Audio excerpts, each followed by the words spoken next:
Merhaba sevgili dostlar. Tarih Dedektifi kanalına hoş geldiniz. Bugün sizi zamanda çok daha geriye, insanlık tarihinin şafağına götüreceğim. Hedefimiz Anadolu'nun kalbinde yatan 9000 yıllık bir gizem. Çatalhöyük'ün kayıp tanrıçası.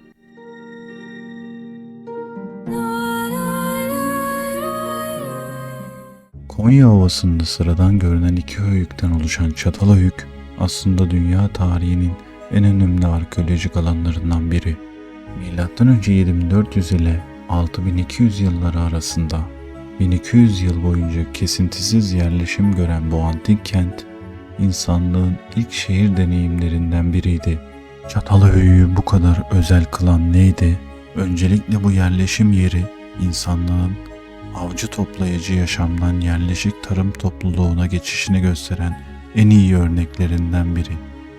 Burada yaşayan insanlar buğday, arpa ve mercimek yetiştiriyor, koyun ve keçi besliyorlardı. Ancak Çatalhöyük'ün asıl şaşırtıcı yanı toplumsal yapısıydı. Arkeologlar Çatalhöyük'te modern anlamda sokakların olmadığını keşfettiler. Evler birbirine bitişikti ve insanlar çatılardan açılan delikler aracılığıyla evlerine girip çıkıyorlardı. Daha da ilginci, burada yaşayan insanlar ölülerini evlerinin zemininin altına gömüyorlardı. Sanki atalarıyla bir arada yaşamak istiyorlarmış gibi. Ancak Çatalhöyük'ün asıl gizemi burada keşfedilen ve sonradan kaybolan bir heykelcikle başlıyor. 1961 yılında İngiliz arkeolog James Mallard tarafından yapılan kazılarda dünya tarihini değiştirecek bir keşif yapıldı. Çatalhöyük'ün 6. tabakasında kilden yapılmış oturan bir kadın figürü bulundu. Bu sırada bir heykelcik değildi. Arkeologlar buna oturan tanrıça adını verdiler. Heykelcik iki leoparın üzerine oturmuş görkemli bir kadını tasvir ediyordu. Başı yoktu ama vücudunun detayları inanılmaz derecede özenle işlenmişti. Bu, o güne kadar bulunan en eski ve en detaylı ana tanrıça heykeliydi. Tarih kitapları yeniden yazılmalıydı. Ancak hikaye burada bitmiyor.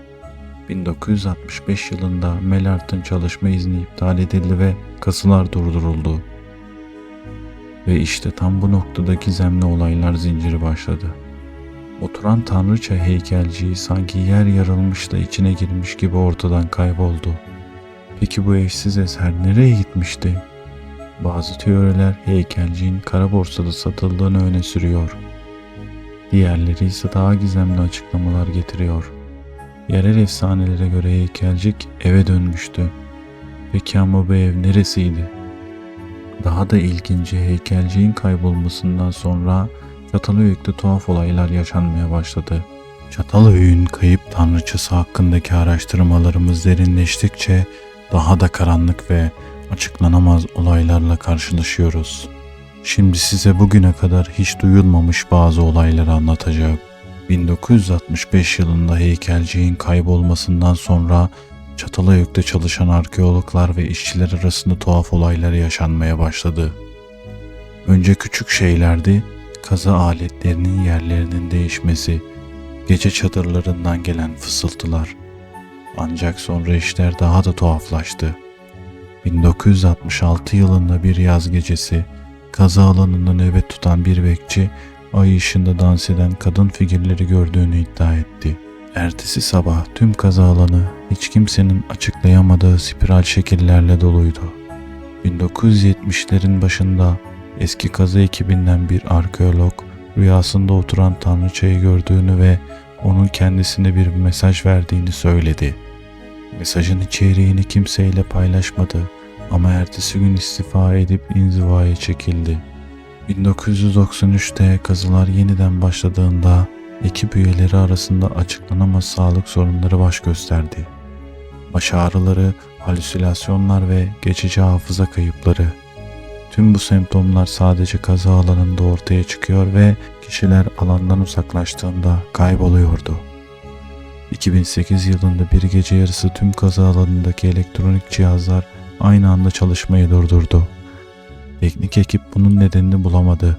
Cihazlar 24 saat sonra yine açıklanamaz bir şekilde çalışmaya başladı. En son ve belki de en ürkütücü olay ise 2019 yılında yaşandı. Kaza alanının yakınındaki bir köyde yaşayan yaşlı bir kadın oturan tanrıça heykelciğini gördüğünü iddia etti. Kadın heykelciğin ona Çatalhöyük'ün gerçek sırrını anlattığını söyledi. Ancak bu sırrı kimseyle paylaşmadan gizemli bir şekilde ortadan kayboldu. Tüm bu olaylar oturan tanrıça heykelciğinin sadece bir arkeolojik eser olmadığını düşündürüyor. Ancak bu heykelcik antik bir gücün taşıyıcısı mı ya da belki de Çatalhöyük'ün ruhu bu heykelcik aracılığıyla bizimle iletişim kurmaya çalışıyor. Belki de kayıp tanrıça aslında hiç kaybolmadı. Belki de o Çatalhöyük'ün kadim topraklarında hala bizleri izliyor. Doğru zamanı bekliyor. Peki ama neyin doğru zamanını? Kaza alanında çalışanlar rüyalarında antik dille konuşan kadınlar görmeye başladılar. Bu sorular Çatalhöyük'ün gizemini daha da derinleştiriyor. Oturan tanrıçanın sırrı çözülene kadar bu antik kent bize hikayelerini fısıldamaya devam edecek. Ve kim bilir belki de bir gün bu fısıltıları duymayı öğreneceğiz. Aradan geçen onlarca yıla rağmen oturan tanrıçanın gizemi çözülemedi. 1993'te kazılar yeniden başladığında arkeologlar heykelciyi bulmak için büyük çaba sarf ettiler. Ancak tüm çabalar boşa çıktı. Bugün Çatalhöyük'ün kayıp tanrıçası hala bulunmayı bekliyor. Acaba gerçekten bir koleksiyoncunun mahzeninde mi saklı, yoksa efsanelerin de dediği gibi antik tanrıça kendi isteğiyle mi gizlendi? Belki de cevap Çatalhöyük'ün kadim duvarlarında gizli. Ya da belki heykelcik tam da olması gerektiği yerde, zamanı geldiğinde yeniden ortaya çıkmak üzere bekliyor. Bu kayıp heykelcik sadece bir sanat eseri değil, aynı zamanda insanlığın en eski inançlarının, toplumsal yapısının ve belki de unutulmuş bir bilgeliğin anahtarı olabilir. Kim bilir belki bir gün Konya Ovası'nda yürürken ayağınızın dibinde 9000 yıllık bir gizemi çözecek ipucu bulacaksınız. Ya da belki de kayıp tanrıça bizim onu bulmamızı değil, bizim ona dönmemizi bekliyordur. Bu Tarih Dedektifi programının bir bölümüydü. Gelecek bölüm başka bir gizemle buluşmak üzere. Hoşça kalın ve unutmayın, bazen en büyük gizemler gözümüzün önünde saklıdır.